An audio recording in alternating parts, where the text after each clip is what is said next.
Bien le bonjour internet et bienvenue dans cette vidéo et j'espère surtout que vous allez bien. Je fais cette petite vidéo, ça fait longtemps que j'y pense, je ne savais pas comment mettre la forme, mais aujourd'hui je vais la faire comme ça. Elle s'adresse surtout aux personnes sceptiques quant à l'existence des pervers narcissiques ou des personnes qui manipulent les autres en créant une relation toxique. Et pour ce faire, je vous propose une mise en situation personnelle que tout le monde est en train de vivre en ce moment, ou vous l'avez vécu forcément si vous regardez cette vidéo un peu plus tard. Je vais mettre en lien une sorte d'analogie entre la Covid-19 et la perversion narcissique. Je vais essayer au niveau empathique de vous amener à ce que ressent la victime d'une relation toxique. En tout cas ce qu'elle subit quotidiennement, et je pense que la Covid-19 est tout à fait à propos pour se projeter en tant que victime. Vous allez comprendre tout de suite. Alors que peut-on dire avant de commencer par rapport à par exemple la Covid-19?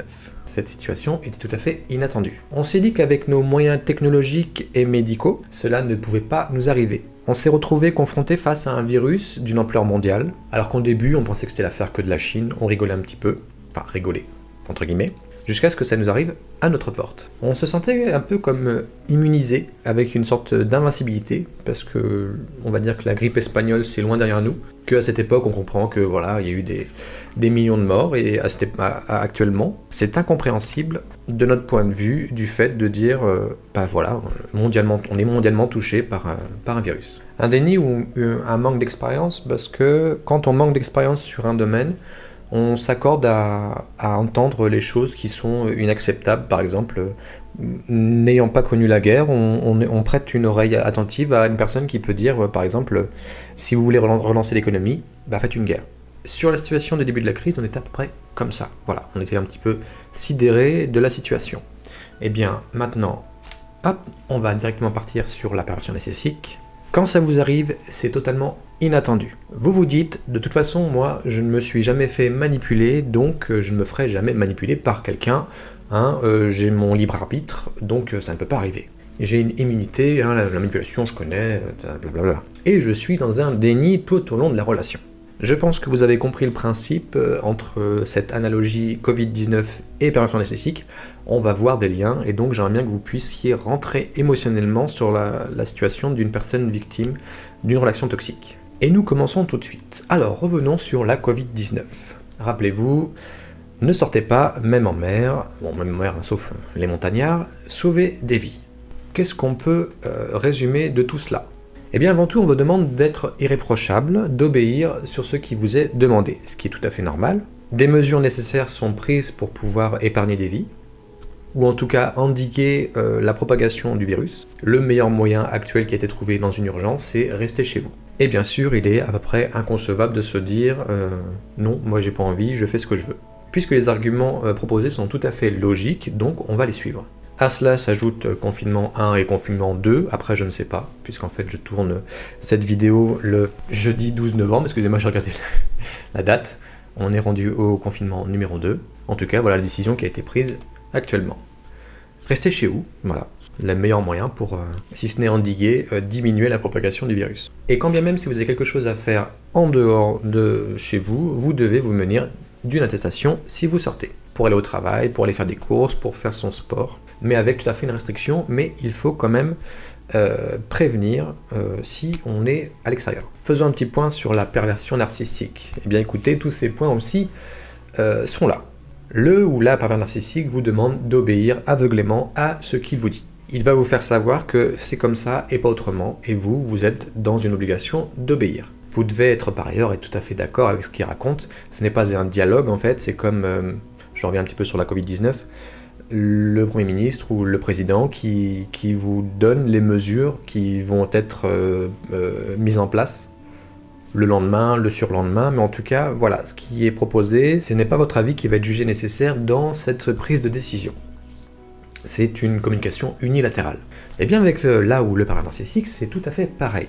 Il instaure aussi un petit confinement à rester chez vous, il préfère, puisqu'en fait c'est plus facile à manipuler une personne au sein d'un cocon familial, et il va vous culpabiliser si vous, par mégarde, désobéissez ou désapprouvez quelque chose qui vous dit, et donc il va vous faire culpabiliser. Par exemple, si tu veux sauver des gens, tu restes chez toi. Bon, ça n'a rien à voir, mais voilà, c'est juste une analogie avec la Covid-19. Mais moi j'ai un exemple, par exemple, si tu sors et s'il m'arrive quelque chose, que je tombe, etc., que j'ai quelque chose, un accident, comment je fais? Donc il va vous culpabiliser sur le fait de dire « tu restes ici pour à peu près me surveiller, s'il y a un souci, je serai rassuré si tu restes, etc. » Donc il joue aussi sur le pathos, sur l'émotionnel. Il culpabilise en fait le fait de, si vous voulez sortir, peut-être il m'arrivera des choses graves. Et comme vous êtes à ce moment-là dans l'émotionnel, vous obéissez, alors inconsciemment bien sûr, mais en tout cas ça vous paraît logique de rester plus longtemps à la maison parce que voilà, il vous a dit ça.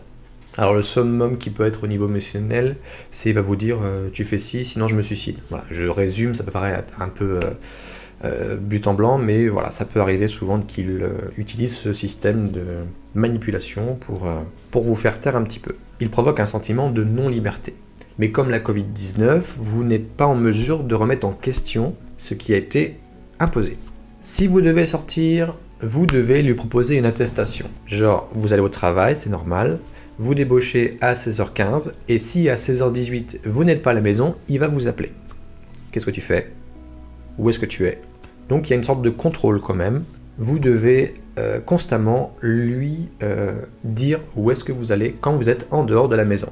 Maintenant, si on ne se plie pas à toutes ces exigences, revenons sur la Covid-19, qu'est-ce qui se passe? Eh bien, il y a sanction. Il y a un moyen de répression si ce n'est pas respecté. Les policiers sont garants de votre bonne conduite, donc lors des contrôles, ils vont vous demander votre attestation, pourquoi vous sortez, etc. S'il y a une violation des mesures de confinement, il y a bien sûr amende, 135 €. Puis si c'est pas compris, il y a une suramende, etc.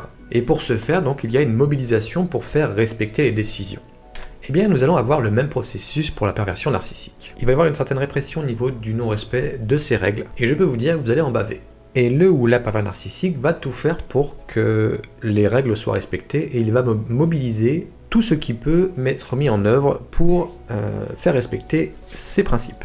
Car vous êtes son objet, et un objet, ça obéit au doigt et à l'œil. Par exemple, vous allez en soirée, si vous vous amusez un petit peu trop. Vous rentrez de soirée, vous êtes en véhicule, vous allez sentir une certaine tension, et il va vous faire savoir que tout va mal. S'ensuit une dispute sur un truc totalement anodin, et pendant une semaine, il ne va pas vous adresser la parole. Et le ou la pervers narcissique, c'est que c'est vraiment, avec le chantage au suicide, la deuxième chose qui fait le plus mal à une personne, c'est vraiment de l'ignorer. Alors voilà, c'est pas une sanction pécuniaire, c'est une sanction émotionnelle. Je vous conseille pas de le faire, mais si imaginez que vous ignorez une personne juste une journée, vous vivez sous le même toit, je peux vous dire qu'émotionnellement, la personne, ça va la retourner. Continuons maintenant notre petit exercice, et retournons sur la Covid-19. Eh bien écoutez, les informations depuis le mois de mars sont H24. J'allume la télévision, à part bien sûr événements extraordinaires autres que Covid, je n'entends parler que de la Covid depuis le mois de mars, H24. On peut voir depuis le mois de mars, enfin je dis mois de mars, mais que beaucoup d'informations se télescopent ou sont tout à fait contradictoires. Tout cela entraîne une atmosphère très anxiogène, on va pas se mentir. Nous, à notre niveau, ça nous crée beaucoup de fatigue, beaucoup de tension. C'est tout à fait palpable, je pense que vous pouvez, si vous avez introspectivement tout à fait du recul, ça nous touche quand même énormément. Et dans tout ce pâté d'informations, on en perd notre latin. En tout cas, le gouvernement prend des décisions, j'ai dit, mais bon, je ne le remets pas pourquoi, chaque décision est armée de raisons logiques. Que se passe-t-il chez nos ennemis, j'allais dire nos amis, non, sur nos de personnes pervers narcissiques? Ils ont une technique de manipulation, c'est de parler pour rien dire, de parler de façon contradictoire, souvent c'est un oui, c'est un non, c'est je t'ai pas dit ça, pourtant vous imaginez la veille, il avait dit oui sur un truc, et le lendemain matin, il dit non, et il a dit je t'ai jamais dit oui, ça va pas, non, donc il vous retourne le cerveau on va dire. Et il parle. Souvent, j'appelle ça le dialogue du chewing-gum. C'est totalement... si on résume, c'est totalement inaudible. On se rappelle même plus de quoi il parle, mais les phrases prises une par une ont un sens et beaucoup de connotations. Grâce à cela, il va créer une atmosphère anxiogène, parce qu'on ne sait pas du tout ce qu'il va raconter, on ne sait pas du tout ce qu'il va dire, est-ce que ça va être oui, est-ce que ça va être non, on ne sait plus, on est fatigué de ça. Comme la Covid-19, si on prête l'oreille lors des discussions, que ce soit en famille, au travail, les journalistes, les soi-disant experts qui viennent nous blablater sur des trucs qui n'ont pas du tout d'expérience sur le domaine, on se rend compte qu'il y a beaucoup de choses qui se télescopent, il y a beaucoup de choses contradictoires, il y a des informations qui circulent qui sont tout à fait erronées, et ça au niveau cognitif c'est très fatigant. Et on en perd notre latin. Cependant, le pervers ou la pervers narcissique s'attache à trouver une raison logique à chaque décision qu'il va prendre. Et ce qu'il aime bien faire aussi, c'est faire passer les messages par les autres. En tout cas, il s'arme d'une raison logique. Si, par exemple, je te tape, c'est parce que tu n'as pas été gentil et que c'est de ta faute. Processus logique d'un enfant qui dépasse les bornes, on lui met une petite tape, normalement on n'a pas le droit, et voilà, c'est de sa faute, parce qu'il a été désobéissant. C'est une raison logique tout à fait inhumaine, mais à longueur de journée, il vous noie dans ce genre d'allégorie. Ou alors, vous imaginez, la moyenne des Français au niveau des relations sexuelles, c'est 3 fois par semaine, donc tu vas, même si tu n'as pas envie, c'est 3 fois par semaine, point final. Vous voyez un petit peu dans quelle situation une femme ou même un homme peut se retrouver. Revenons sur la Covid-19. Donc, avec ces informations H24, je le redis, mais ça crée beaucoup de fatigue, et trop, c'est trop. Malheureusement, on voit dans les services de psychiatrie hospitalière une recrudescence voilà, de ce problème qui peut arriver voilà, à tout à chacun, parce qu'on fait des burn-out sur l'information actuelle. Et tout cela entraîne une atmosphère anxiogène. Je vais le redire, mais en fait, dans tout cela, je veux surtout vous compreniez que ça vampirise votre énergie. On se réveille le matin, c'est la Covid. On va manger, c'est la Covid. Comment on fait avec le masque? Est-ce qu'on respecte? Est-ce que j'ai le droit de l'enlever? Dans nos têtes, il n'y a que ça. Eh bien, avec la perversion narcissique, malheureusement, c'est tout à fait pareil. Donc, avec les informations H24, vous vous réveillez matin, midi et soir, sans forcément l'avoir consciemment, en fait. Mais vous êtes toujours dans la peur du comportement de l'autre, vous essayez d'atténuer, d'éviter les comportements problèmes avec l'autre. Ça vous fatigue, vous n'êtes que dans ça. Vous êtes d'ailleurs souvent amorphe et vous avez l'impression d'être en dépression. Et bien sûr, la personne toxique va jouer sur ça. Tu vois, tu rigoles jamais, tu fais toujours la gueule, à minima. À maxima, c'est je crois qu'il va falloir que tu ailles faire un petit tour en psychiatrie parce que ça va pas, tu vois, ça va mal, c'est de ta faute. Voilà, je pense que ça peut parler à certaines personnes qui regardent cette vidéo. Et donc la personne pervers narcissique va vous vampiriser votre énergie. Voilà, je vais m'arrêter là. J'espère que vous avez compris ma démarche. C'était de faire une analogie entre la Covid-19 et la perversion narcissique, ou le pervers ou la pervers narcissique. En tout cas, vous plongez émotionnellement dans ce que peut ressentir une victime, dans le fait que ce soit un tourbillon où c'est inextricable, la victime ne peut pas s'échapper de ça, puisque une victime n'est pas en mesure de prendre une décision, de pouvoir s'extraire. Alors bien entendu, cette vidéo ne donne pas l'apologie en train de dire la politique actuelle de la France, c'est de la perversion narcissique.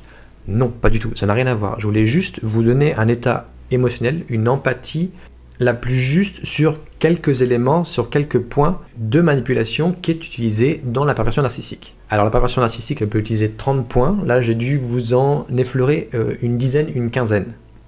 Et ce ne sont pas les pires.